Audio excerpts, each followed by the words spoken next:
धैर्यात् तत्तत्कर्म प्रवर्तनात् संगत्यागात् सतः वृत्तेः षड्भिः भक्तिः प्रसिद्ध्यति उत्साहान्निश्चयात् धैर्यात् तत्तत्कर्म प्रवर्तनात् संगत्यागात् सतो वृत्तेः षड्भिर्भक्ति प्रसिद्ध्यति।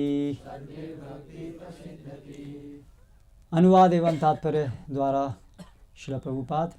शुद्ध भक्ति को संपन्न करने में 6 सिद्धांत अनुकूल हैं।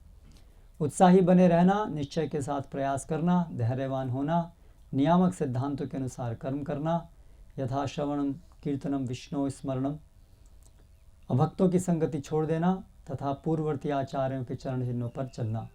ये 6 सिद्धांत निस्संदेह शुद्ध भक्ति की पूर्ण सफलता के प्रति आश्वस्त करते हैं। तात्पर्य: भक्ति भावनात्मक चिंतन या काल्पनिक उर्मी नहीं है। उर्मी मतलब लहर। इसकी विषय वस्तु व्यावहारिक सक्रियता है। श्री रूप गोस्वामी ने अपने भक्ति रसामृत सिंधु 1.1.11 में भक्ति की परिभाषा इस प्रकार दी है: अन्याभिलाषिता शून्यम ज्ञान कर्माद्यनावृतम आनुकूल्येन कृष्णानुशीलनम भक्तिरुत्तमा। उत्तम भक्ति या पूर्ण पुरुषोत्तम परमेश्वर श्री कृष्ण के प्रति अनन्य भक्ति इस तरह की जाने वाली भक्ति है जो भगवान के अनुकूल है। इस भक्ति को किसी भी बाह्य प्रयोजन से मुक्त होना चाहिए और सकाम कर्म, निर्विशेष ज्ञान तथा अन्य समस्त स्वार्थमय इच्छाओं से रहित होना चाहिए। भक्ति एक प्रकार का अनुशीलन है।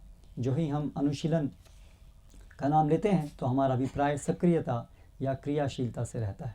आध्यात्मिकता के अनुशीलन का अर्थ ध्यान के लिए निष्क्रिय होकर बैठ जाना नहीं है, जैसा कि कुछ छद्म योगी सिखाते हैं। ऐसा निष्क्रिय ध्यान उन लोगों के लिए अच्छा हो सकता है जिन्हें भक्ति में सेवा का पता नहीं है। इसीलिए कभी कभी इसकी संस्तुति व्यवधानात्मक भौतिकतावादी कार्यकलापों को रोकने के लिए की जाती है।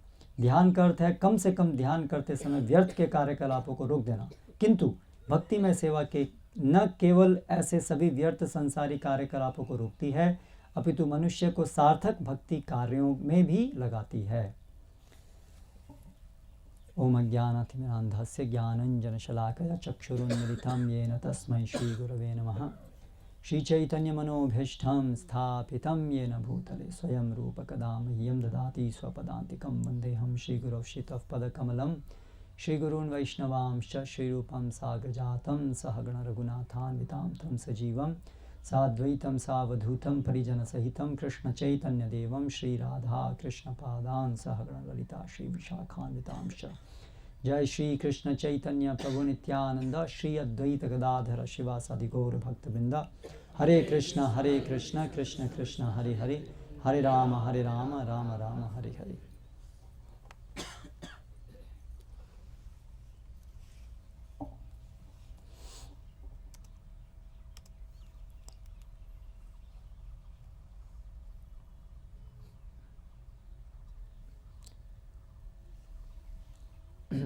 तो पिछले 2 दिनों में हमने चर्चा की भक्ति के अलग अलग अंगों के विषय में। कल हमने चर्चा की गुरु की शरणागति लेने के महत्व के विषय में, और फिर उसके बाद उससे पहले श्रवण के विषय में चर्चा की थी, और उसके बाद फिर अभी कल नाम, भगवान के नाम को अपराध रहित होकर के लेने के विषय में कुछ चर्चा की। आज का विषय है कि जो भक्ति के सभी अंगों का संचालन करना है, जिसको भक्ति कहते हैं, वो अभिधेय, उसको सही प्रकार से करने के लिए कुछ मुख्य 6 वस्तुएं हैं जो अनुकूल हैं, और मुख्य 6 ऐसी चीज़ें हैं हमारे मनोभाव को लेकर के, हमारी क्रियाओं को लेकर के, जो प्रतिकूल हैं। तो ये अनुकूल और प्रतिकूल को ध्यान में रखते हुए जब हम ये भक्ति के जो 9 अंग हैं इनको करते हैं, तो भक्ति में हमारी सही प्रकार से प्रगति होती है। और ये अनुकूल और प्रतिकूल का विचार करते हुए भक्ति करना ये दिखाता है कि हम शरणागत हैं। हमारी श्रद्धा जो है वो शास्त्रों पे आधारित श्रद्धा है, लौकिक श्रद्धा नहीं है। जैसा हमने बताया कि भक्ति में प्रवेश होता है श्रद्धा से। श्रद्धावान जन होय भक्ति अधिकारी।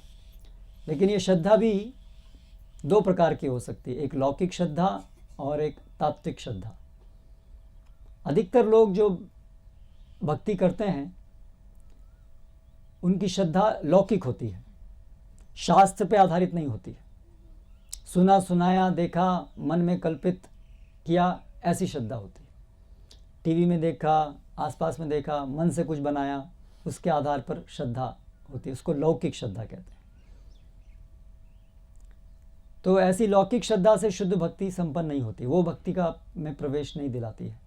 भक्ति में, शुद्ध भक्ति में जो प्रवेश होता है वो शास्त्रों पे आधारित श्रद्धा से होता है, जिसके लिए हमने सब जिक्र किया कि संबंध ज्ञान को समझना और उसको स्वीकार करना, उससे सहमत होना। हम कौन हैं, भगवान श्री कृष्ण कैसे भगवान, किस प्रकार से हम समझें कि वो भगवान है, हमारा उनके साथ क्या संबंध है, प्रयोजन क्या है, लक्ष्य क्या है, ये सब चीज़ों को भली भांति समझना, स्वीकार करना, इसको तात्विक श्रद्धा कहते हैं। और कृष्ण, हाँ कृष्ण है, हमारे इच्छाओं को पूरा करेंगे। जो कल प्रश्न था ना कि बाहर के लोगों का कृष्ण और हमारे कृष्ण में क्या अंतर है, तो बाहर के लोगों का कृष्ण है वो लौकिक श्रद्धा के आधार पर है, और इस्कॉन में शास्त्र के आधार पर है, ये अंतर है। तो अगर बाहर के लोग देखते हैं कि अरे आपका तो कुछ अलग कर रहे हो आप, तो ये सही बात है, लोगों को दिखना चाहिए कि हम अलग कर रहे हैं, क्योंकि हम लोगों से अलग हैं। उनकी जो सामान्य भक्ति है वो तो लौकिक श्रद्धा पे आधारित है, वो तो वास्तविक भक्ति नहीं, शुद्ध भक्ति नहीं हो, तो मिश्रित है सब, उसमें सब भ्रांत धारणा है। इसलिए वास्तव में तो हमें बताना चाहिए हाँ ये अलग चीज़ है, लेकिन अलग होने से गलत है इसका अर्थ नहीं होता है ना। अलग हो सकता है पर अलग का मतलब गलत है, लेकिन अलग तो है। अभी गलत कौन सी है, सही कौन सी है, वो निर्धारण करेंगे, बैठ करके चर्चा करेंगे तब। तो ये तात्विक श्रद्धा ये शरणागति को दिखाती है। इसलिए जो भक्त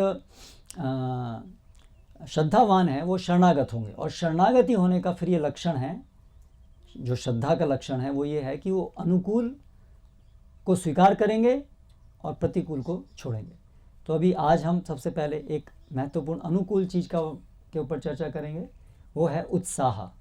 तो 6 चीज़ें रूप गोस्वामी ये पुस्तक में उपदेशामृत में वो 6 अनुकूल चीज़ों का वर्णन करते हैं। उत्साह, निश्चयात, धैर्यात, तत्तत् कर्म प्रवर्तनात्, संग त्याग सतोवृत्ते, ये 6 चीज़ें। सबसे पहला है उत्साह होना चाहिए, दूसरा निश्चय होना चाहिए कि ये जो हम मार्ग में चल रहे हैं इससे हमारा जीवन पूर्ण होगा, जो हमारा अभिष्ट है कृष्ण प्रेम वो प्राप्त होगा। और धैर्य भी होना चाहिए, ऐसा नहीं कि एक ही दिन में सब हो जाएगा, अनुशीलन करना होगा, सतत रूप से प्रयास करने होंगे, तब हमारी प्रगति होगी। और जो भी शास्त्र के अनुसार अलग अलग हमारी स्थिति के अनुसार कर्तव्य हैं वो सब करने होंगे। असत संग को त्यागना होगा, और जो पूर्ववर्ती साधुओं के व्यवहार में जो हम देखते हैं कैसे वो उनका व्यवहार है, उसके अनुसार हमें अपने को सीखना होगा कि हमें कैसे व्यवहार करना है सबसे अलग अलग परिस्थितियों में, अलग अलग लोगों से।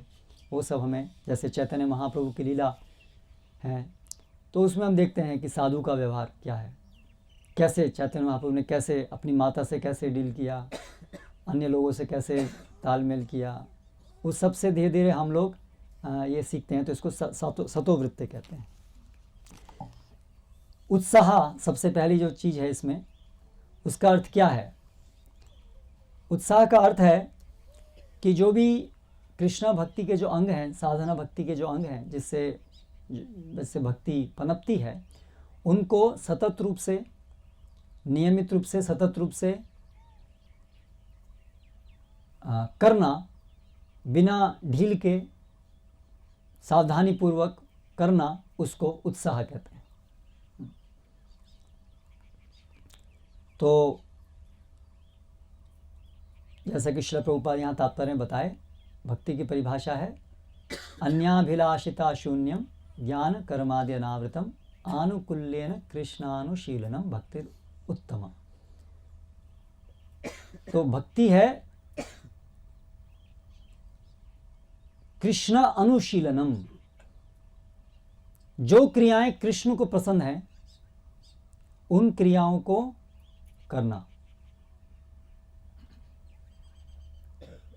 कृष्ण अनुशीलनम, तो कृष्ण को क्या क्या पसंद है वो हमें शास्त्रों से जानने को मिलता है, आचार्यों के माध्यम से। तो उन क्रियाओं को करना, और फिर अनुकूल्येन कृष्णानुशीलनम, अनुकूल भाव से करना, कृष्ण को प्रसन्न करने की भावना से वो क्रियाएं करना। जैसे एक क्रिया है जो भगवान को पसंद है, वो है भगवान का स्मरण करना, ठीक है ना, श्रवणम कीर्तनम विष्णु स्मरणम। अभी कंस भी भगवान का स्मरण किया था, कृष्ण का, हमसे भी ज्यादा स्मरण किया था, बहुत तीव्र स्मरण किए थे कंस,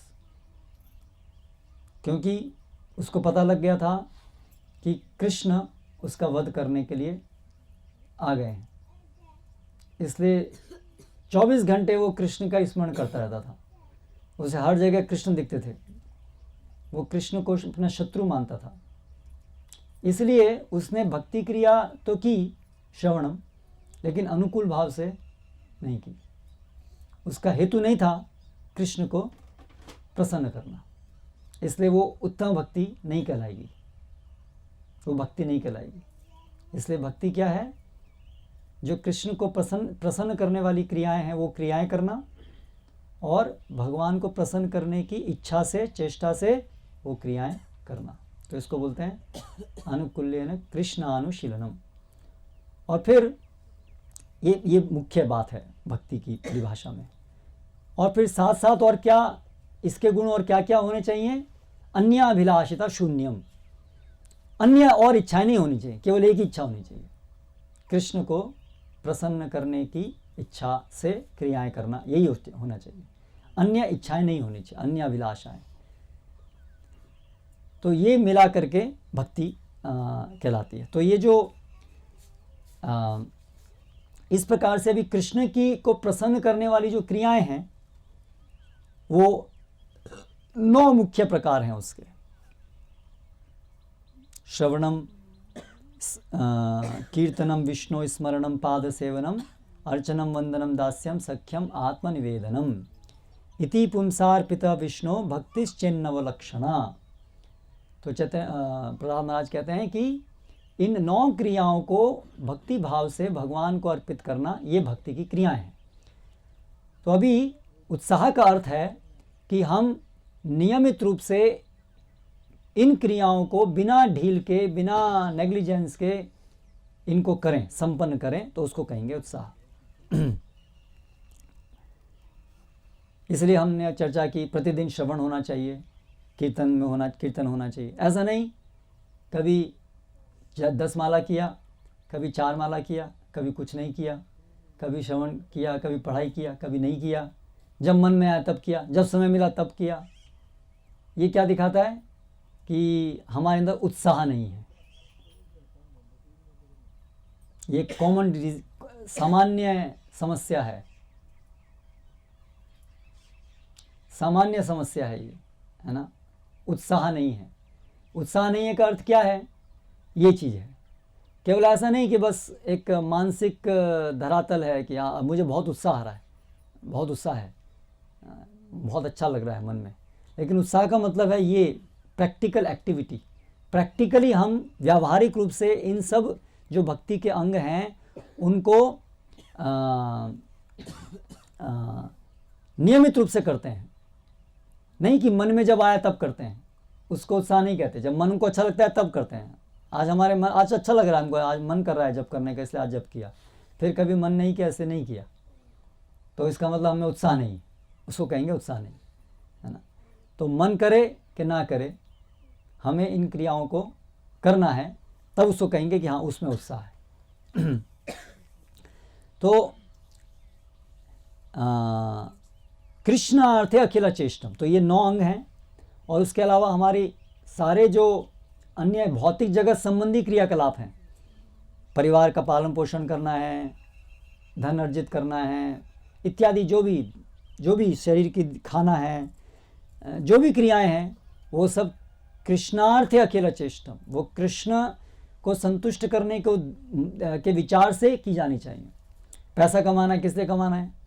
कि इस पैसे से हम शरीर का निर्वाह करेंगे और मुख्य रूप से भगवान की सेवा के लिए वस्तुएं हैं जो भगवान को अर्पित कर पाएंगे, इसलिए हम कमा रहे हैं। भक्त के कमाने के पीछे ये मानसिकता होनी चाहिए। कपड़े पहन रहे हैं, क्यों पहन रहे हैं? अभी हम भगवान के मंदिर जाएंगे, भगवान हम ये नए धुले हुए कपड़े हैं, भगवान इसको हमें इससे उनको कुछ प्रसन्नता हो, इसलिए हम ये वस्त्र धारण कर रहे हैं। ये शरीर को साफ कर रहे हैं, जिससे कि भगवान के समीप जाएंगे तो स्वच्छ शरीर के साथ जाएं। करेक्ट। बदबू आ रही है और ऐसे आप किसी व्यक्ति के पास नहीं जाते ना, किसी सम्मानित व्यक्ति के पास, तो ये धारणा से हम अपनी सब क्रियाएं करते हैं, लौकिक क्रियाएं भी करते हैं। इसको बोलते हैं कृष्णार्थे अखिल चेष्टम, सारी चेष्टाएं, सारी क्रियाएं। ऐसा नहीं है कि भक्त केवल श्रवणम कीर्तन ही करते हैं, क्योंकि जब तक हम इस भौतिक जगत में हैं तो भौतिक जगत के संबंध में भी हमें कार्य करने ही पड़ेंगे, शरीर के संबंध में भी कार्य करने ही पड़ेंगे, उसको हम नकार नहीं सकते हैं। लेकिन वो क्रियाएं भी कृष्ण की संतुष्टि के अनुसार होने चाहिए, इंद्रिय भोग के लिए नहीं होने चाहिए। इसलिए कृष्णार्थे अखिल चेष्टम। तो सावधान न होना वो उत्साह के विपरीत है। तो सावधान नहीं होना का मतलब यही आलस्य होना। आलस्य ये बड़ा एक दुर्गुण है जो हमारे उत्साह के विपरीत काम करता है। सावधानी से जप नहीं करना, कभी उठे कभी नहीं उठे, ये सब आलस्य है। तो ये भक्ति में बाधा है, ये अनुकूल नहीं है, ये प्रतिकूल है। तो ये जो उत्साह है, जैसे हमने बताया कि श्रद्धा जो है वो भक्ति के लिए अधिकार प्रदान करता है हमको, तात्विक श्रद्धा। तो उस जहाँ पर ये श्रद्धा जिस प्रकार से भक्ति के लिए अधिकार प्रदान करती है, प्रवेश द्वार है ये, वहीं पर ये जो उत्साह है ये उस श्रद्धा के प्राण जैसे हैं, उस श्रद्धा के प्राण जैसे हैं ये उत्साह। यानी कि उत्साह के बिना वो श्रद्धा केवल होने से काम नहीं चलता है। कई बार हम देखते हैं भक्त लोग, हमें सब पता है, सब ठीक है, हम सब जानते हैं, हम सब समझते हैं ये सब ठीक है, लेकिन फिर भी भक्ति नहीं करते, क्रियाएं नहीं संपन्न करते हैं। कॉमन सिंड्रोम है ना। सब पता है प्रभु जी, हम तो कई समय से आ रहे हैं, 10 साल से आ रहे हैं, हम तो सुन रहे हैं, सब पता है, हम सब ये कृष्ण भगवान है, हमको सब स्वीकार करते हैं, हम कृष्ण भगवान हैं, हम दास हैं, लेकिन करते कुछ नहीं। तो क्या है मतलब? श्रद्धा है, उत्साह नहीं है, तो प्राण नहीं है, तो काम नहीं चलेगा फिर, इसलिए भक्ति में फिर प्रगति नहीं होगी। इसलिए वो 10 साल है वहीं के वहीं ऐसे कैसे पड़े हुए हैं, अनर्थ कोई छुटे नहीं, वहीं आके रुक गए, प्रवेश द्वार पे रुक गए, एंट्रेंस में ही, बस प्रवेश द्वार पे खड़े हुए हैं, अंदर गए ही नहीं। ऐसे हम कहीं ना कहीं रुक जाते हैं, आगे तक नहीं बढ़ते हैं, कृष्ण के चरण तक नहीं पहुंच पाते हैं, कहीं ना कहीं रुक जाते हैं। ये सब कारण है, ये सब प्रतिकूल चीज़ की वजह से या अनुकूल को स्वीकार नहीं करने की वजह से ऐसा होता है। तो इसलिए रूप गोस्वामी सबको एक एक करके बता रहे हैं।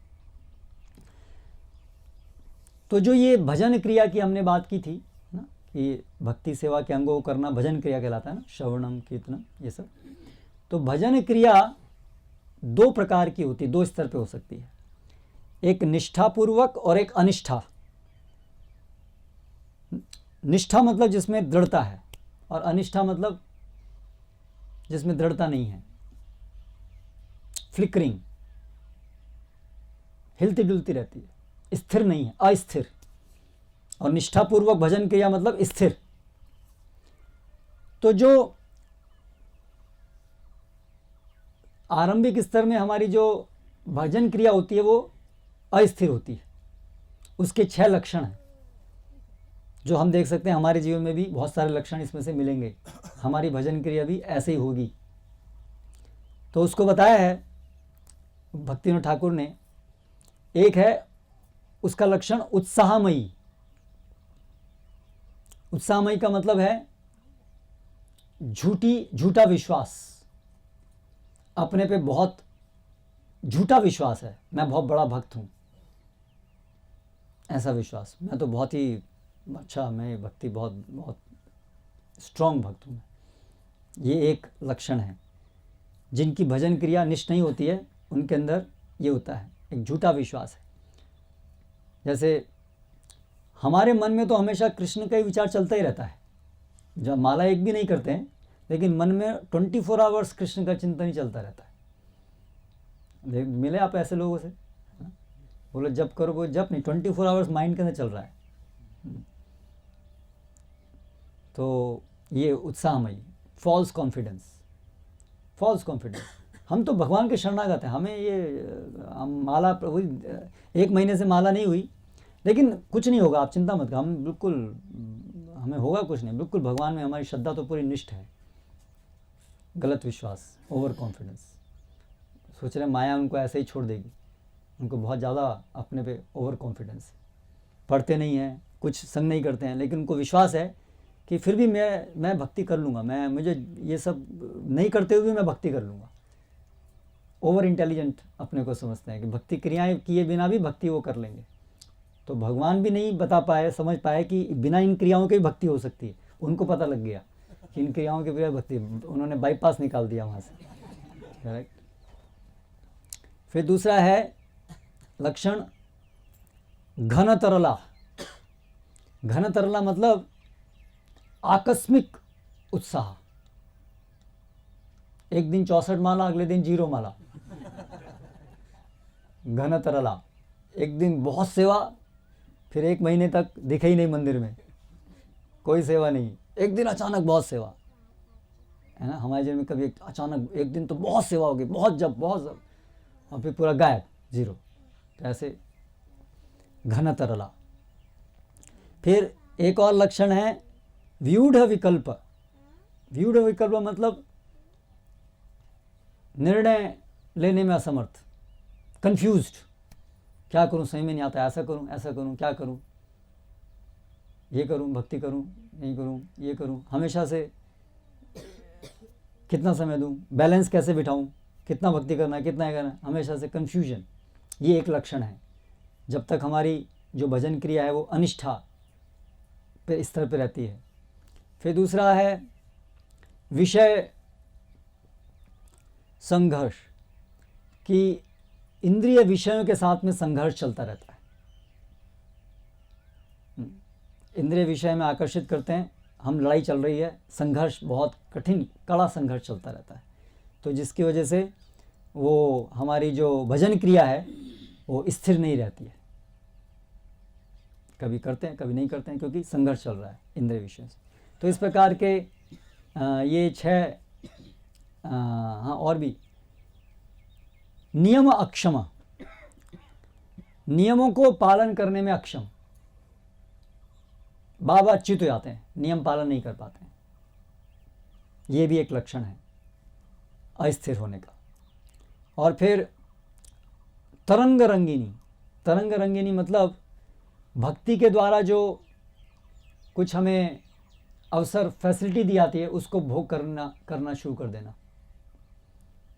भक्ति करते हैं तो लोग पैर छूते हैं, सम्मान देते हैं, और हम उसको भोग करना शुरू कर देते हैं। हम उसमें आसक्त हो जाते हैं, हाँ बहुत अच्छा। या कोई पैसा भी देता है, उस पैसे से हम आसक्त हो जाते हैं, उस पैसे को इंद्रिय भोग में लगाना शुरू कर देते हैं। तो इससे फिर हमारी जो भक्ति है उसमें रुकावट आती है। तो ये 6 प्रकार के से हमारी जो भजन क्रिया है वो रुक जाती है। ऐसा होने से हमारा भजन अस्थिर से स्थिर की तरफ नहीं जा पाता है। फिर धैर्य, निश्चय। तो हमें निश्चय होना चाहिए कि ये प्रक्रिया से कृष्ण प्रेम प्राप्त होगा। तो वो निश्चय कैसे आएगा? तो साधु संग में अच्छे से श्रवण करने से, सिद्धांतों को बार बार सुनने से और धीरे धीरे उनको क्रियान्वित करने से वो निश्चय आता है। जब अपने जीवन में साक्षात्कार हमें कुछ मिलते हैं सुनने से, अनुशीलन करने से, तो वो हमारे अंदर फिर निश्चय आता है कि मैंने अपने खुद अनुभव करके देखा है कि मेरी प्रगति हो रही है। शास्त्रों में जो भी लिखा है वो सही है, खुद अनुभव भी हम कर रहे हैं। शास्त्रों में भी लिखा है वो सब सही है, वो भी हम समझ रहे हैं और अभी अपने अनुभव से भी हम देख रहे हैं। तो इस प्रकार से धीरे धीरे हमारा निश्चय, हमको निश्चय आता है कि ये मार्ग सही है। हाँ, तो जिनके अंदर ये निश्चय नहीं है, संशय करते रहते हैं हमेशा कि पता नहीं कर रहे हैं, इससे कुछ होगा लाभ, नहीं होगा, प्रगति होगी नहीं होगी, तो उनकी प्रगति नहीं होती है। वो एक बहुत बड़ा अवरोध है, अनिश्चितता, ये निश्चय ना होना, डाउट रहना, संशय रहना। संशयात्मा विनश्यति, संशयात्मा विनश्यति, भगवान बताते हैं भगवद गीता में, संशयात्मा, संशय। चैंटिंग कर रहे हैं, पता नहीं इससे अंदर अंदर कुछ ये डाउट है, पता नहीं जब करने से कुछ प्रगति होगी, क्या हमें कृष्ण प्रेम मिलेगा। तो ये डाउट्स को काटना चाहिए शास्त्रों को श्रवण करके, शास्त्रों को सुन करके या तो प्रश्न करने चाहिए। अगर केवल सुनने से हमारे डाउट्स नहीं ख़त्म हो रहे हैं तो फिर जो लोग जानकार हैं, जो लोग प्रगत हैं, उनसे हमें पूछना चाहिए। तो इस प्रकार से यदि ये ध्यानपूर्वक हम अपनी भक्ति क्रियाओं को नहीं करते हैं तो भक्ति क्रियाओं करने पर भी वो प्रगति बहुत धीरे होती है। इसलिए ध्यानपूर्वक सब, इसलिए हम सुबह सुबह जो गाते हैं गुरु वंदना में, सावधान मन, सावधानी से हर चीज़ करनी है। प्रणाम भी सावधानी से करना है, आरती, पूजा, जप, हर क्रिया सावधानी से करनी है।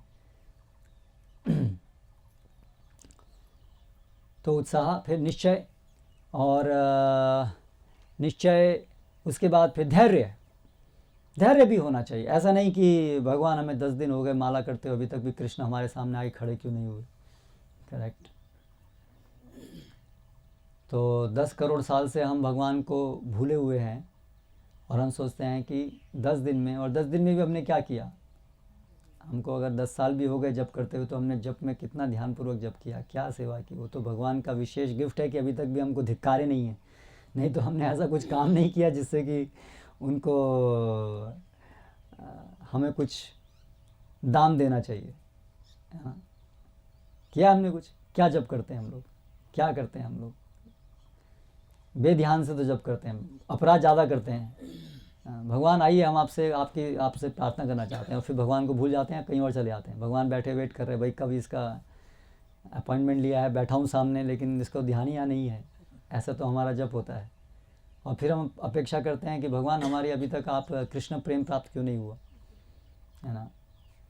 तो हमें ग्लानि होनी चाहिए कि भगवान तो तैयार हैं देने के, लेकिन हम इतने निकृष्ट अवस्था में हैं कि हम उस कृपा को प्राप्त करने के लिए अधिकारी नहीं हैं।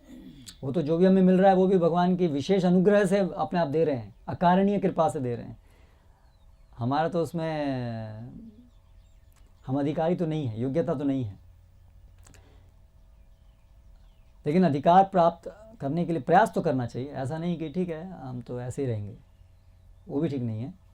सुधार करने का प्रयास करना चाहिए और समझना चाहिए कि समय लग सकता है, क्योंकि हमारी बीमारी बहुत गहरी है। तो निश्चय भी होना चाहिए, धैर्य भी होना चाहिए। ये 3 चीज़ आज चर्चा की है, कुछ उसमें बाकी और इस 6 में से बाकी और कभी करेंगे। लेकिन एक और चीज़ जिसके ऊपर मैं चर्चा करना चाहता हूँ वो है अभी प्रतिकूलस्य वर्जनम। जो प्रतिकूल चीज़ को छोड़ना है वो भी 6 चीज़ें हैं। वो क्या क्या हैं? अत्याहार प्रयासश्च प्रजल्पो नियमाग्रहः जनसंगश्च लौल्यश्च षड्भिर्भक्तिर्विनश्यति। तो अत्याहार, आवश्यकता से अधिक, शरीर की आवश्यकता से अधिक संग्रह करना या खाना, यानी सांसारिक वस्तुओं का संग्रह आवश्यकता से अधिक, जितना शरीर को टिकाने के लिए जरूरी है उससे अधिक संग्रह करना वो भक्ति में रुकावट बनता है। प्रयास, तो भौतिक चीज़ों को, शरीर के जो आवश्यकताएं हैं उसको प्राप्त करने के लिए आवश्यकता से अधिक प्रयास, यही मतलब अत्याहार से प्रयास आता है। जब आवश्यकता से अधिक संग्रह करने की इच्छा होती है तो उसके कारण फिर हम अधिक आवश्यकता से अधिक प्रयास करते हैं, बहुत बिजी रहते हैं, बिजी बिजी बिजी, टाइम नहीं है, टाइम नहीं, क्योंकि आवश्यकता से अधिक संग्रह करने की इच्छा है। या तो हमारी अपनी इच्छा नहीं हो लेकिन हम ऐसे सिस्टम के एक भाग हैं जो पूरा सिस्टम इसी बात पे आधारित है, आवश्यकता से अधिक संग्रह करने की इच्छा से बना हुआ है। जैसे आज के आधुनिक जगत में पूरा जो व्यवस्था है वो किस उद्देश्य से बनाई गई है, आवश्यकता से अधिक संग्रह करने के उद्देश्य से। इसलिए हम ऐसे समाज के एक भाग हैं तो हमें ना चाहते हुए भी आवश्यकता से अधिक संग्रह वाले रास्ते पे चलना पड़ता है। प्रजल्प, भगवान की सेवा से संबंधित ना कोई नहीं है विषय, ऐसे विषयों के बारे में चर्चा करना। प्रजल्प, नियमाग्रह, नियमों का पालन ना करना, भक्ति संबंधी नियमों का पालन ना करना, या पालन करना बिना समझे हुए कि बिना चेतना के कि हम क्यों कर रहे हैं, उससे हमारी भक्ति में प्रगति होगी ये जानते हुए नहीं, बस करने के लिए कर रहे हैं। जनसंग, असत्संग, जो भक्त नहीं है उनसे बहुत निकट संबंध, आदान प्रदान विचारों का, खाने का, ये सब करना, जनसंग। और लौल्यम, लालच, लोभ, आधारभूत आवश्यकताओं को पूरा करने में संतुष्ट नहीं है। पहनने के लिए 2-3 जोड़ी कपड़े ही पर्याप्त हैं लेकिन हम संतुष्ट नहीं हैं, हमें और चाहिए, लालच। तो ये 6 चीजें हैं जिससे भक्ति नष्ट होती है। तो इस प्रकार से ये सब जो प्रतिकूल चीजें हैं वो अनर्थ हैं। तो भक्ति की प्रक्रिया में जब हम प्रगति करते हैं तो उसमें एक स्तर है अनर्थ निवृत्ति। 9 स्टेजेस हैं, 9 सोपान हैं जिससे हम भक्ति में प्रगति करते हैं, 9 स्तर से होकर गुजरते हैं। सबसे पहला है आदौ श्रद्धा, प्रवेश द्वार, आदौ श्रद्धा प्रवेश द्वार। फिर प्रवेश द्वार के बाद अभी अंदर घुसे, है ना, तो फिर साधु संग, इच्छा करके सत्संग करने जाते हैं, समय निकालते हैं सत्संग के लिए। ऐसा नहीं कि समय मिला तो चले गए, नहीं, अभी समय निकालते हैं सत्संग के लिए। साधु संग, भजन क्रिया, भजन क्रिया मतलब अभी दीक्षा ग्रहण किए, गुरु को शरणागत हुए और शरणागत होकर गुरु के मार्गदर्शन में अभी उत्साह के साथ ये भक्ति की क्रियाओं को करना संपन्न किए। श्रवणम, कीर्तनम, स्मरणम, कृष्णार्थ अखिल चेष्टम। फिर उसके बाद भजन क्रिया करने से, भजन क्रिया करने में अनुकूल प्रतिकूल के अनुसार करना है, तो उससे फिर क्या होगा, अनर्थ निवृत्ति होगी। जो भी हमारे अंदर ऐसी चीज़ें हैं, ऐसे भ्रांत धारणाएं हैं, आसक्तियां हैं जो अनर्थ हैं, जो भक्ति में रुकावट हैं, ऑब्स्टेकल्स, उनका वो खटेंगी, उनका वो समाप्त होंगी। अनर्थ निवृत्ति होने के कारण फिर हम आगे बढ़ेंगे और फिर उससे और आगे क्या आएगा, निष्ठा आएगी। अभी भगवान की सेवा में बहुत स्थिरता, अभी कोई डाउट नहीं रहेगा भगवान की सेवा के संदर्भ में, अपनी संवैधानिक स्थिति के संदर्भ में, और भौतिक परिस्थितियों की वजह से हमारी भक्ति में विघ्न नहीं आएगा, स्थिरता रहेगी बहुत, निष्ठा। फिर उसके बाद में रुचि, भगवान की सेवा में भी एक विशेष प्रकार से हम पूरा रुचि हमें आएगी एक। उसके बाद आसक्ति, अभी भगवान की सेवा के बिना हम रह ही नहीं पाएंगे। कोई करोड़ रुपए देगा तो भी नहीं रह पाएंगे, कोई कुछ भी हो जाए तो भी नहीं रह पाएंगे, ऐसी अवस्था। और उसके बाद फिर भाव, भगवान की सेवा करने में अत्यधिक एक दिव्य लक्षणों का प्रकट होना शरीर में, बहुत गंभीर, बहुत एक क्षण व्यर्थ किए बिना सेवा में तत्पर रहना, स्वाभाविक ऐसी प्रगाढ़ता और फिर अंत में कृष्ण प्रेम। तो ये 9 स्तरों से हम होके गुजरते हैं। तो उसमें जो अनर्थ निवृत्ति है, समस्या ज़्यादातर हमारे साथ आती है कि हम उत्साह अनुकूल चीज़ों को नहीं स्वीकार कर रहे हैं, प्रतिकूल चीज़ों को छोड़ नहीं रहे हैं। इसकी वजह से हमारी जो भजन क्रिया है वो अनिष्ठा के स्तर पर रहती है, जिसकी वजह से भजन क्रिया के कारण जो अनर्थ निवृत्ति होनी चाहिए वो अनर्थ निवृत्ति नहीं होती है, और वहीं पर आकर के हम लोग रुक जाते हैं। और 10 साल हो गए कि 20 साल हो गए, कई जन्म हो जाते हैं, वहीं अनर्थ निवृत्ति पे रुक जाते हैं। तो कई बार हमें लगता है कि हम भक्ति में शुरू में आए थे तो बहुत उत्साह था, बहुत अच्छे से प्रगति भी हो रही थी, लेकिन फिर कुछ समय बाद आकर के ऐसा लगता है अभी जहीं के तहीं हैं, वहीं के वहीं रुक गए हैं, कई साल हो गए अभी वहीं के वहीं बने हुए हैं, अभी इसके आगे नहीं बढ़ रहे हैं। तो ज़्यादातर हम यहाँ आकर के रुक जाते हैं, है ना, गाड़ी को पार्क कर देते हैं यहाँ पर, भक्ति की जो अपनी हमारी है वहाँ जब पार्क कर देते हैं उसको, अनर्थ निवृत्ति वहीं पे पड़ी हुई है गाड़ी अभी हमारी, है ना। तो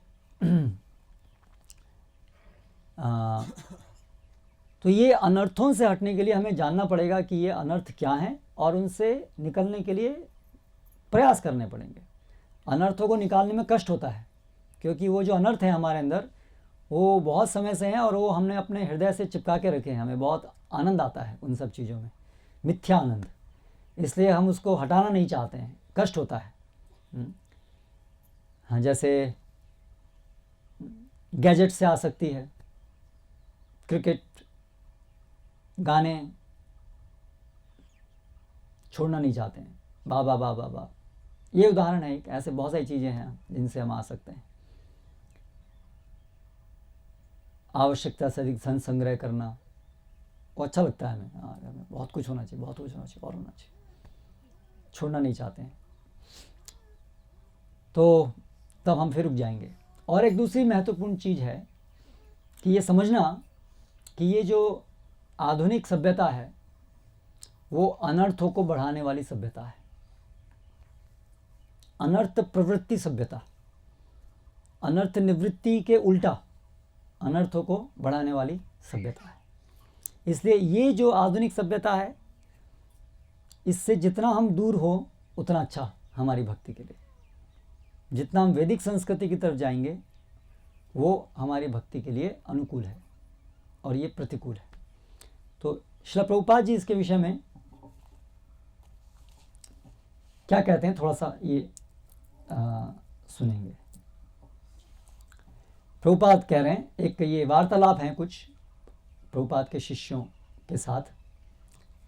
प्रभुपाद कह रहे हैं उसको खाना मिलेगा, खाना कहीं भी आसानी से उगाया जा सकता है, लेकिन ये जो आधुनिक सभ्यता के लोग हैं, ये लोग इस तरह से आसानी से खाना नहीं उगाएंगे, ये सब फैक्ट्री और ये सब लगाएंगे, इसको अनर्थ कहते हैं। अनर्थ का मतलब है अनावश्यक। आदौ श्रद्धा तथा साधु संग अथ भजन क्रिया ततो अनर्थ निवृत्ति स्यात्। तो ये अनर्थ निवृत्ति सभ्यता होनी चाहिए, ना कि अनर्थ बढ़ाने वाली सभ्यता। सभ्यता का अर्थ है अनर्थ निवृत्ति स्यात्, क्योंकि हम बहुत सारे अनर्थों से घिरे हुए हैं, अनावश्यक चीज़ों से घिरे हुए हैं, है ना। तो ये सभ्यता ऐसी होनी चाहिए जो अनर्थ निवृत्ति करे, ना कि अनर्थों को बढ़ाए। फिर प्रभुपाद आगे कहते हैं, जैसे कि ये बैल हैं, घोड़े हैं, इनको हम यातायात के साधनों के लिए उपयोग कर सकते हैं। क्या आवश्यकता है बड़े बड़े बसों की, मोटर बस, पेट्रोल चाहिए उसके लिए, बड़ी बड़ी मशीनें, फैक्ट्री, इतनी सारी चीज़ें चाहिए। प्रकृति के द्वारा पहले से ही यातायात की समस्या का समाधान किया गया है। घोड़े हैं, बैल हैं, नहीं उनको तो हम खा जाएंगे और बड़ी बड़ी मोटर कार बसें बनाएंगे, फिर पेट्रोल चाहिए और पेट्रोल को लेकर के झगड़ेंगे। ये है अनर्थ सभ्यता। तो अब देखिए श्रील प्रभुपाद हम कैसे समझा रहे हैं, तो समझिए कैसे आधुनिक सभ्यता अनर्थों को बढ़ाती है। ऑलरेडी भगवान ने हमको गिफ्ट दिया है, बैल है, आपको बैल बनाना नहीं पड़ता, करेक्ट। बैल भगवान ने ऑलरेडी बना के दिया है आपको। गाय प्रजनन होता है, उससे बैल अपने आप आता है, ठीक है।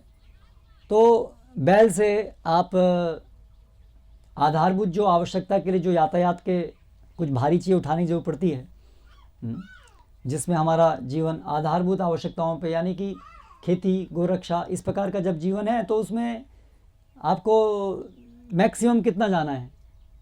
कुछ 10, 12, 15 किलोमीटर जाना है कुछ वजन लेकर के, तो उसके लिए बैलगाड़ी पर्याप्त है।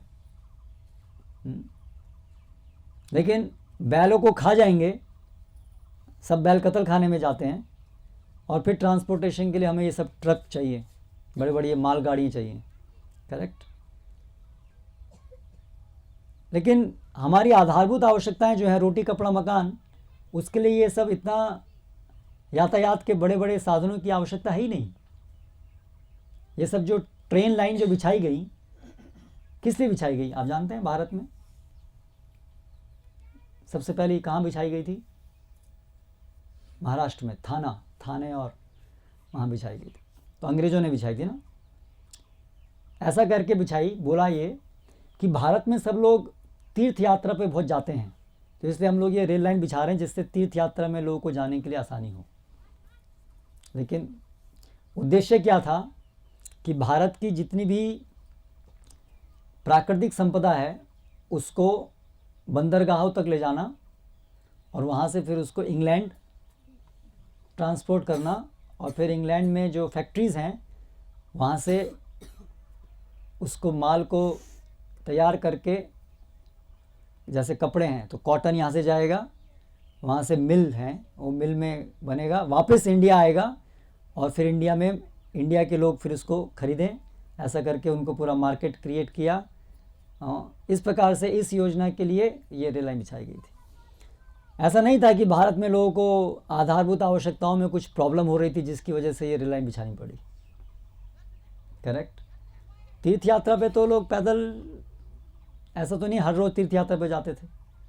तीर्थ यात्रा तो जनरली सब काम खत्म हो गया, फिर बड़ी तीर्थ यात्रा तभी होती थी जीवन के अंत में, है ना। तो कोई ज़रूरत नहीं थी इसकी, लेकिन अनावश्यक आवश्यकताओं के लिए, क्योंकि उनको पैसा चाहिए था, इसलिए ये बनाया गया। आज भी ये सब जो इंडस्ट्रीज़ हैं, उद्योग हैं, कौन सी इंडस्ट्री में खाना बनता है? खाना तो ज़मीन से ही उत्पादन होता है। हाँ, लेकिन इंडस्ट्री तो है, फूड इंडस्ट्री है बहुत सारी। नायलॉन चावल, ऐसा चावल भी आता है, करेक्ट। बिल्कुल एक जैसा दिखेगा आपको, ऐसा लंबा लंबा थोड़ा एक जैसा, है ना। तो फैक्ट्री में बनाते हैं चावल। कैसे बनाते हैं? ज़मीन से चावल उगता है, फिर उसको पूरा पेस्ट बना करके और फिर मशीनों में निकाल करके उसको चावल की शेप में बनाते हैं व्यर्थ में, और उससे पैसा कमाते हैं। उसमें कुछ केमिकल डालने पड़ेंगे आपको, है ना, ये सब कार्य करने के लिए। तो ये सब अनर्थ हैं, बिना मतलब का कार्य है ना। उसके अलावा ज़्यादातर जो इंडस्ट्रीज़ हैं वो तो किस चीज़ की इंडस्ट्रीज़ हैं? कॉस्मेटिक इंडस्ट्रीज़ हैं, है ना। फिर उसके बाद ये सब ऑटोमोबाइल बनाने वाली इंडस्ट्रीज़ हैं, ये सब गेम्स और ये सब बहुत सारी ऐसी चीज़ें जो कि हमारी आधारभूत आवश्यकता नहीं है। तो इसीलिए ये पूरा जो औद्योगिकरण है, औद्योगिकरण अनर्थ का अड्डा है। औद्योगिकरण जो है वो अनर्थ, वहाँ से सारे अनर्थ, बीज पूरा अनर्थ है और वहाँ से सारे के सारे अनर्थ शुरू होते हैं। पूरी सभ्यता में हर व्यक्ति जो अनर्थों में घिरा हुआ है वो ये औद्योगिकरण की वजह से घिरा हुआ है ना। तो इसलिए श्रील प्रभुपाद बार बार इस बात पर जोर देते हैं कि ये जो आधुनिक सभ्यता है, जो मशीनी सभ्यता है, तो वो जो है अनर्थ बढ़ाने वाली सभ्यता है। अभी सब लोग यहाँ खेती में, पहले हम लोग हंसिए से धान काटते थे ना, अभी उसकी जगह हार्वेस्टर है, बड़े बड़े हार्वेस्टर हैं, है ना। तो हंसिए से काटने में इतने लोगों को अनाज मिलता था, होता था ना, 1 एकड़ में एक काटेंगे तो उसको बदले में इतना अनाज दिया जाएगा। अभी वो लोग तो जरूरत नहीं, अभी एक हार्वेस्टर तो कई 100 लोगों का काम कर सकता है, करेक्ट। तो वो 100 लोगों का अभी जो अनाज है वो कहाँ गया? अभी कौन ले गया उसको? हार्वेस्टर। हार्वेस्टर तो क्या खाता है? पेट्रोल खाता है वो तो, करेक्ट। तो वो पैसा हमने लगाया पेट्रोल निकालने में, और वो पेट्रोल जल करके क्या बन गया? धुआं। तो उस धुएं से समस्या, उस पेट्रोल को निकालने में समस्या, और वो अनाज का वो जो उत्पादन की शक्ति जो लगी वो सारी वो पेट्रोल निकालने में और धुआं बनाने में चली गई। उसकी जगह वहाँ पर 100 लोगों को खाना मिल रहा था, वो 100 लोगों का खाना ख़त्म हो गया और वो किस में कन्वर्ट हो गया? पेट्रोल निकालने में और धुएं बनाने में। ये है अनर्थ। हाँ, ये है आसुरी दिमाग। ऐसे एक एक चीज़ का आप अवलोकन कर सकते हैं, है ना।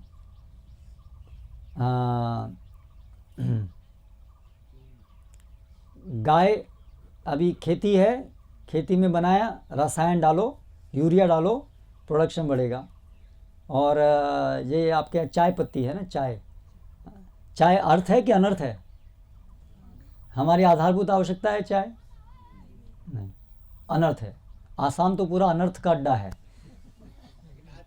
टीज, चाय की ज़रूरत है आज, चाय की ज़रूरत है आज। तो हम तो पागल हो गए ना, इसलिए जब ज़रूरत है। आधारभूत आवश्यकता नहीं है हमारी, यही तो हम कह रहे हैं। आज तो हमने उसको आवश्यकता को बना लिया है, इसलिए तो पागल कह रहे हैं उसको। वो तो बना ही लिया है। आज तो आदमी मोबाइल के बिना भी नहीं जी सकता है, लेकिन वो कोई हमारी आवश्यकता नहीं है ना, वो तो हमने बना लिया है। भगवान ने हमको ऐसा बना के नहीं भेजा था, करेक्ट। भगवान ने जो व्यवस्था बनाई है उसमें हमको ये चाय की ज़रूरत नहीं है, उसमें हमको ये ऑटोमोबाइल कार की ज़रूरत नहीं है। ये तो हमने ऐसा सिस्टम बनाया जिसमें कि आज अगर ये रेल लाइन नहीं रहे, अगर ट्रेन नहीं रहे, अगर लाइट नहीं रहे तो हम जी नहीं सकते हैं। समय की बचत होती है, समय की बचत होती है। किसी के पास समय नहीं है पढ़ने का भगवत गीता, कौन सी बचत होती है? पहले सब लोग जाकर के भगवत गीता भागवतम पढ़ते थे। आज सब लोग जो है, एक एक व्यक्ति का जॉब जो है 12 घंटे, 13 घंटे, 14 घंटे जॉब है। कौन से समय की बचत हुई? कौन से समय की बचत हुई? अमेरिका का बहुत बड़ा सपना था कि हम ये सब मशीनें बनाएंगे जिससे सब मशीनें काम करेंगी, हम बैठ के केवल आराम से एंजॉय करें। कहाँ गया वो सपना? सारे लोग तो पति पत्नी, पाश्चात्य जगत में पति की कमाई भी काफ़ी नहीं है, पत्नी को भी काम करना पड़ता है। कौन से समय की बचत की हम बात कर रहे हैं? ये सब भ्रम है, बड़ा भ्रम है। समय बच गया, सारे लोग तो किसी का समय नहीं है, बोलते हैं भगवद गीता पढ़ो, समय नहीं है। तो कौन से समय की बचत की बात कर रहे हैं? कहाँ समय बच गया हमारा? मुझे बताइए कहाँ बच गया? सबसे बड़ी समस्या, कहीं भी जाइए, रामायण पढ़िए, महाभारत पढ़िए, समय नहीं है। और आप कह रहे हैं समय बच गया। तो मुझे समझ में नहीं आता समय कौन सा बच गया, कहाँ समय बच गया, किसके पास समय है? तो फिर पढ़ते क्यों नहीं है? आप सोचिए, जब ये इतनी सारी मशीनों को बनाना पड़ेगा, जहाँ पर केवल रोटी कपड़ा मकान से काम चल रहा है, उसकी जगह अभी हमें मोबाइल चाहिए, इलेक्ट्रिक कपड़े धोने की मशीन चाहिए, हमें कार चाहिए, तो उसके लिए प्रयास नहीं करना पड़ेगा? वो बिना प्रयास से आ जाएगी। और उसके बाद जो प्रयास किया उसको बनाने में, उसको मेंटेनेंस के लिए प्रयास नहीं करना पड़ेगा, और फिर उसको रिप्लेस करना पड़ेगा, खराब होगी। उस सब के लिए प्रयास के लिए समय नहीं चाहिए, शक्ति नहीं चाहिए। वो शक्ति समय कहाँ से आएगा? कैसे समय बचेगा? ये हम लोग को पागल बनाया जा रहा है। ये कंपनी वाले सब लोग एडवर्टाइज करते हैं हमको पागल बनाने के लिए, उनको अपनी जेब गर्म करनी है, और हम लोग उनके बहकावे में आके सोचते हैं हाँ ये हमारे बड़े हितैषी, बहुत अच्छे काम कर रहे हैं, है ना। तो आपको परोक्ष रूप से लग सकता है कि समय बच रहा है, लेकिन अगर आप उसकी गहराई में जाएंगे तो आप देखेंगे समय बच नहीं रहा है, समय लूट रहा है। एक इलेक्ट्रिक बल्ब है, आप सोचेंगे कि देखो अभी कितना आसान है, बस स्विच ऑन करो और लाइट आ जाती है। पहले तो हर रोज तेल भरो, उसके दीपक की सफाई करो, है ना, इतना सब काम है। लेकिन ये जो एक लाइट है, ये जो आ रही है, इसके पीछे कितना सारी मेहनत करनी पड़ी है, उसको भी तो काउंट कीजिए। इसके लिए पूरी ग्रिड इलेक्ट्रिसिटी बिछानी पड़ी है, इसके लिए पूरा वो पेट्रोल, नेचुरल ऑयल निकालना पड़ा है, उसके लिए पूरा आपको ये सिस्टम बनाना पड़ा है ट्रांसपोर्ट का, रेल लाइन बिछानी पड़ी हैं, रोड्स बिछानी पड़ी हैं, और इसको हर दिन मेंटेनेंस करने के लिए कितने सारे लोग इसमें लगे हुए हैं, और कितनी ज़्यादा खतरनाक स्थिति में जाकर के पेट्रोल निकालना पड़ता है। कई लोगों की जानें जाती हैं, कई लोगों को इससे जो पोल्यूशन होता है उससे उनकी सेहत खराब होती है। इतना समय डॉक्टर के यहाँ जाता है, इतना पैसा डॉक्टर की फीस देने में जाता है, वो सब टाइम भी तो कैलकुलेट कीजिए, मैथमेटिक्स लगाइए, कैलकुलेट कीजिए उस समय। केवल हम बस एक चीज़ देख रहे हैं कि हाँ अभी तो ये बस ये सुविधा मिल गई, लेकिन हर सुविधा के पीछे इतनी सारी असुविधाएं भी तो साथ में आ रही हैं, उसको कौन कैलकुलेट करेगा? और अंततः सभी लोगों के जीवन में आप देख सकते हैं कि उनका जीवन शैली जो अभी है, पहले किन लोगों को चिंता थी कि हमारे को अपना परिवार पालने के लिए, अपना 2 जून की रोटी के लिए चिंता किसको थी? आज से आप अपने देखिए दादा के ज़माने में, दादा और परदादा के समय में जाएंगे और तो किसी को ऐसे टेंशन नहीं था और अनेक अनेक साल नहीं लगाने पड़ते थे बच्चे को अपने पैर पे खड़ा करने के लिए। आज एक माता पिता को अपने बच्चे को पैर पे खड़ा करने के लिए कितने साल लगाने पड़ते हैं? कितने साल में बच्चा कमाने लायक होता है? हाँ, 25 साल। 25 साल कम से कम लगते हैं। और कितना पैसा लगाना पड़ता है? लाखों रुपए लगाने पड़ते हैं। लेकिन पहले जब ये आधुनिकीकरण नहीं था, गांव में सब लोग रहते थे, सबके पास खेती की ज़मीन है या जो भी अपना व्यवसाय कर रहे हैं गांव के अंदर, और उनका बच्चा स्वाभाविक रूप से वो चीज़ काम शुरू कर देता था। पहले जब ये स्कूल कॉलेज में जाकर डिग्री लेने की ज़रूरत नहीं थी अपना पैर पे खड़े होने के लिए, तब कितना समय लगता था एक बच्चे को? मान लीजिए पिता किसान है तो एक बच्चे को किसान वही कार्य करने में, सीखने में कितना समय लगेगा? 15-16 साल की उम्र तक तो रेडी। और कितना खर्चा हुआ?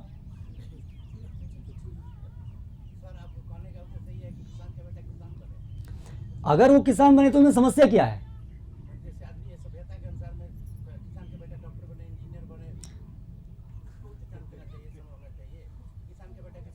ऐसा नहीं कह रहे कि किसान का बेटा किसान ही बने, लेकिन समस्या क्या है? यदि वो किसान बन सकता है और उसको मन कर रहा है किसान, तो बनने दीजिए। जनसंख्या हमसे ज़्यादा तो जानवरों की है कि नहीं है? है कि नहीं? जनसंख्या हमसे ज़्यादा जानवरों की है कि नहीं? चींटियों की है। जंगल में जाएंगे तो बहुत सारे जानवर हैं, है ना?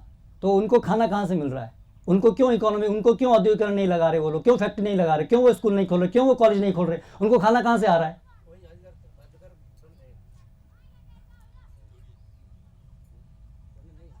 नहीं, बोलिए बोलिए।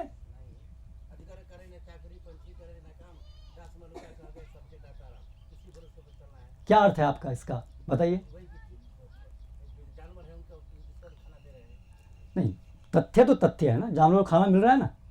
तो आप जो कह रहे हैं जनसंख्या बढ़ गई, उससे क्या कहना चाह रहे हैं? जनसंख्या बढ़ने पर भी भगवान ने सबकी व्यवस्था की है ना। तो अभी जनसंख्या बढ़ गई है तो आपका कहने का है कि जनसंख्या बढ़ गई इसलिए औद्योगिकरण चाहिए, ये कह रहे हैं आप, ठीक है? तो अगर जनसंख्या बढ़ गई तो हमें ज़्यादा खाना चाहिए ना, करेक्ट? सबसे पहली आवश्यकता हमारी खाना है या कार है? भोजन है ना। तो जनसंख्या बढ़ी तो हमारा ज़्यादा शक्ति और समय किस में जाना चाहिए? भोजन उगाने में जाना चाहिए ना। तो फिर क्यों औद्योगिकरण लगाया? अगर जनसंख्या बढ़ गई तो ज़्यादा ज़मीन को अभी आप औद्योगिकरण लगाएंगे, ज़मीन आपकी जाएगी उद्योग लगाने में, आपका पानी जाएगा, आदमी जाएंगे।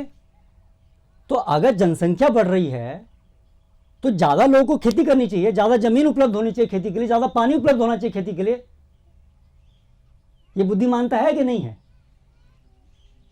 अगर जनसंख्या बढ़ गई है, अगर घर में आपके जो है कहीं पैसे की तंगी है तो आप क्या करते हैं? पहले टीवी बेचते हैं कि पहले जो है वो घर के बर्तन बेचते हैं? अनावश्यक चीज़ों को पहले बेचते हैं ना, उनको कम करते हैं ना। तो जनसंख्या बढ़ गई है तो अनावश्यक चीज़ों को कम करना चाहिए ना। तो ये सारी जो औद्योगिकरण में अनावश्यक चीज़ों के लिए तो बना है सारा औद्योगिकरण। जो आधारभूत आवश्यकता वो जमीन से निकल रही है, आज भी जमीन से आ रही है। आज भी कितना भी औद्योगिकरण कर लीजिए, जो खाना है वो तो आज भी जमीन से उग रहा है ना। तो फिर यदि जनसंख्या बढ़ रही है तो मेरा कहने का तात्पर्य ये है, जनसंख्या बढ़ रही है तो जनसंख्या बढ़ने से तो ऐसा ही होना चाहिए कि हम और कोई अनावश्यक चीज बिल्कुल नहीं करेंगे, केवल खाने का ही उगाने का सब काम करेंगे। तो ऐसा क्यों नहीं करते फिर हम लोग?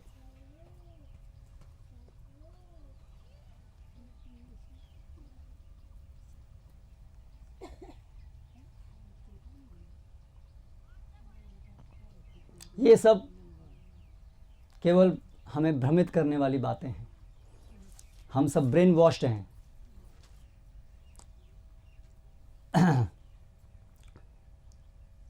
जनसंख्या बढ़ाने के कारण ये सब आधुनिक सभ्यता के पीछे जो बढ़ाने वाले लोग हैं वो इसका नाम लेकर के हमको गुमराह कर रहे हैं।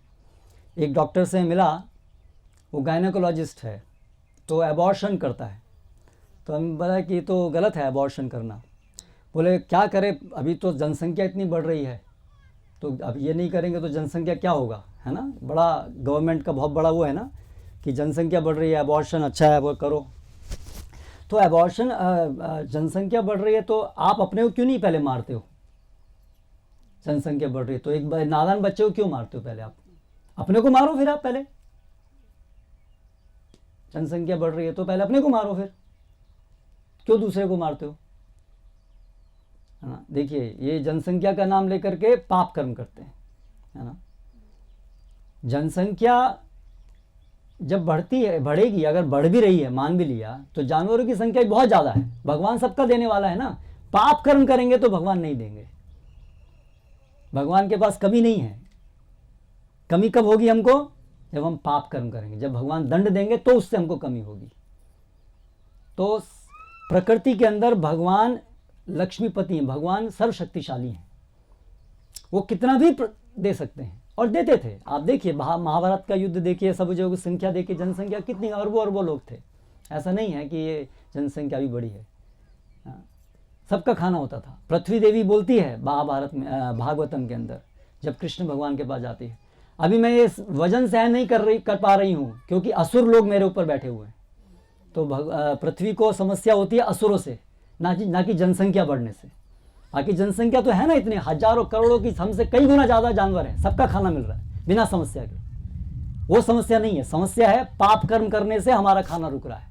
ये सब जो क्लाइमेट चेंज हो रहे हैं, बारिश सही से नहीं हो रही है, तो और भी नहीं होगी। अभी देखिए आया ना कोरोना, अभी जनसंख्या बढ़ेगी तो जनसंख्या ऐसे कम होगी। अभी ये है तरीका जनसंख्या कम करने का, लाओ कोरोना वायरस। ये दंड है प्रकृति का, ऐसे होगी जनसंख्या का कंट्रोल, अगर हम असुर बने रहेंगे तो। लेकिन अगर हम भगवान की सेवा में रहेंगे तो फिर चाहे जनसंख्या कितनी भी हो, उसका पालन करने की शक्ति भगवान में है। हमें क्या समस्या का, हमें क्यों इसमें दिमाग लगाना है, वो भगवान अपने आप करेंगे। तो इस प्रकार से ये पूरी जो आधुनिक सभ्यता है वो अनर्थों को बढ़ाने वाली सभ्यता है, जिससे हमारी भक्ति का नाश होता है। इसलिए प्रभुपाद कहते हैं, आगे प्रभुपाद कह रहे हैं एक और चीज़, पहले पेट्रोल फिर लड़ाई करो। संसार में जितनी भी लड़ाइयाँ हो रही हैं आज, उसका मूल कारण क्या है? पेट्रोल। सबको पेट्रोल के ऊपर कब्जा करना है, क्योंकि पेट्रोल से सब कुछ चीज़ चल रही है। उसकी वजह से बड़ी बड़ी लड़ाइयाँ हो रही हैं। अमेरिका ने इराक के ऊपर हमला किया, किस लिए? बोला क्या केमिकल वेपन है, लेकिन वास्तव में कारण क्या था? पेट्रोल। अफगानिस्तान के ऊपर हमला, पेट्रोल। सबका कारण ये पेट्रोल, लड़ाई का। तो हम चाहते हैं विश्व शांति, लेकिन पेट्रोल का झगड़े से विश्व शांति नहीं होगी। ये है अनर्थ का उदाहरण। मार्केट, सब चीज़, पहले सब गांव स्वावलंबी थे। गांव में अनाज उगाना है, वहीं के लोग खाएंगे, आवश्यकताएं पूरी होंगी। लेकिन आज सब मार्केट इकोनॉमी। मार्केट इकोनॉमी में बड़ा कॉम्प्लेक्स है और सब शोषण करने के ऊपर आधारित है ये पूरा मार्केट, है ना। रेट्स ऊपर नीचे होते हैं। बड़े बड़े जो बिजनेसमैन हैं वो लोग उसको कंट्रोल करते हैं, पूरा शेयर मार्केट को, और इस प्रकार से एक सामान्य व्यक्ति का जीवन पूरा प्रभावित हो जाता है। तो और फिर कंपटीशन, झगड़ा, लड़ाई, ईर्ष्या, द्वेष, बड़ी बड़ी विश्व युद्ध, चाइना अमेरिका, अभी दोनों, उससे पहले अमेरिका और रशिया, एनवियसनेस, संपदाओं को, प्राकृतिक संपदाओं के ऊपर शोषण करने की प्रवृत्ति के कारण बड़े बड़े झगड़े। तो एडवांसमेंट करते रहिए, फिर एक बॉम्ब गिरेगा, सारा वापस बैक टू 100 ईयर्स एक दिन के अंदर, और उसके साथ कितने करोड़ों लोग, लाखों लोग मारे जाएंगे, और ये होगा, वो अलग बात है। तो प्रभुपाद कह रहे हैं कि ये मैं बढ़ाना चाहता हूँ, प्लेन लिविंग हाई थिंकिंग, सादा जीवन उच्च विचार, सादा जीवन उच्च विचार। तो ये हमारी भक्ति के लिए अनुकूल है। जीवन हमारा सादा होना चाहिए। सादा मतलब जीवन शरीर की आधारभूत आवश्यकताओं से संतुष्ट होना चाहिए। ज़्यादा डॉक्टर होना, ज़्यादा हॉस्पिटल होना ये प्रगति का सूचक नहीं है, ये अवनति का सूचक है। हम सोचते हैं ये बड़ी प्रगति हो, आज कितने बड़े बड़े हॉस्पिटल खुल गए, मतलब ज़्यादा लोग बीमार हैं, ज़्यादा लोगों की आज समस्याएं हैं, आधुनिक बीमारियां हैं, डायबिटीज़, हाइपरटेंशन, HIV, लोग ऐसे बीमार नहीं होते थे। कई गांवों के बीच में कोई एक वैद्य होता था। सामान्य रूप से लोग इस प्रकार से बीमार नहीं होते थे। आज आप देख लीजिए बच्चों की क्षमता क्या है, और पहले के लोगों की क्षमताएं क्या होती थी, घर में स्त्रियों की क्षमताएं क्या होती थी, आप लोग जानते हैं। आजकल की जो माताएं घर में कपड़े भी खुद नहीं धो सकती हैं। हाँ, और पहले सुबह से लेके चक्की, हर दिन तो फ्रेश आटा ये पीसते थे और मसाले घर में फ्रेश बनते थे। इतनी उनके अंदर शक्ति थी पूरा का। आज वो नहीं है शक्ति, पुरुषों के अंदर भी नहीं है, स्त्रियों के अंदर भी नहीं है ना। बच्चे तो जन्म हॉस्पिटल में होता है, ज़िंदगी हॉस्पिटल में बीतती है और मृत्यु भी हॉस्पिटल में होती है। करेक्ट, सारा हॉस्पिटल में ज़िंदगी हमारी जाती है पैसा दे दे करके। ये है हमारा आधुनिकीकरण। हम सोचते हैं हम एडवांस हो रहे हैं, कितना हमारी मेडिकल फैसिलिटी कितनी बढ़ गई है।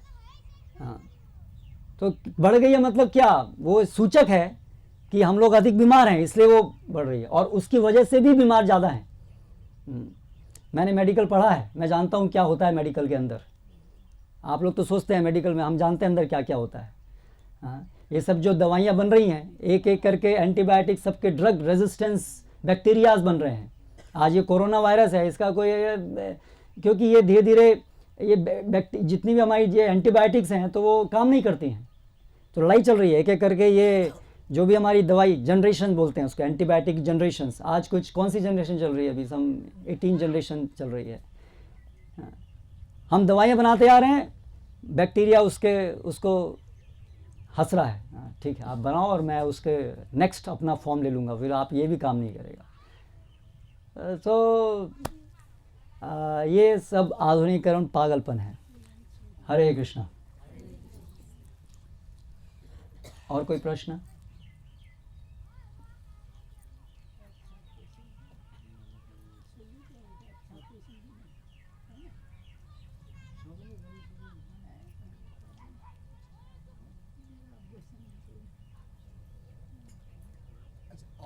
मतलब इस संदर्भ में एक प्रश्न एक भक्त ने पूछा था, वो पूछ नहीं पाए आपको, बोले कि आप पूछ दीजिए। तो जैसे कि हम नाम अपराध में पढ़ते हैं कि जो 9th नाम अपराध है कि हम अश्रद्धालु भक्तों को हम हरिनाम नहीं बोले, हरिनाम की महिमा ना बोले। पर चैतन्य महाप्रभु बोलते हैं कि जारे देखो तारे कहो कृष्ण उपदेश। तो ये इस लगता है विरोधाभास है। चैतन्य महाप्रभु बोले कि आप गुरु बनिए, और तो प्रश्न है कि चैतन्य महाप्रभु की शिक्षा तो है यारे देखो तारे कहो कृष्ण उपदेश, जहाँ जिसको भी देखें आप कृष्ण उपदेश करिए। लेकिन नाम अपराध है अश्रद्धालु को भगवान के नाम की महिमा को उपदेश करना। तो अपराध है हरिनाम की महिमा का उपदेश देना, ना कि हरिनाम का उपदेश देना। हरिनाम बोलने के लिए बोलना, प्रेरित करना, वो अपराध नहीं है। लेकिन महिमा का गान, यानी कि हरिनाम से उच्च स्तर की भक्ति के विषय में, भगवान की रास लीला, भगवान का जो ग्लोरिफिकेशन है, जो अंतरंग भक्त समझ सकते हैं, या जो उच्च स्तर पे ही के उसमें जाता है, उसको बताना वो अपराध है, क्योंकि वो उसको काल्पनिक समझेंगे।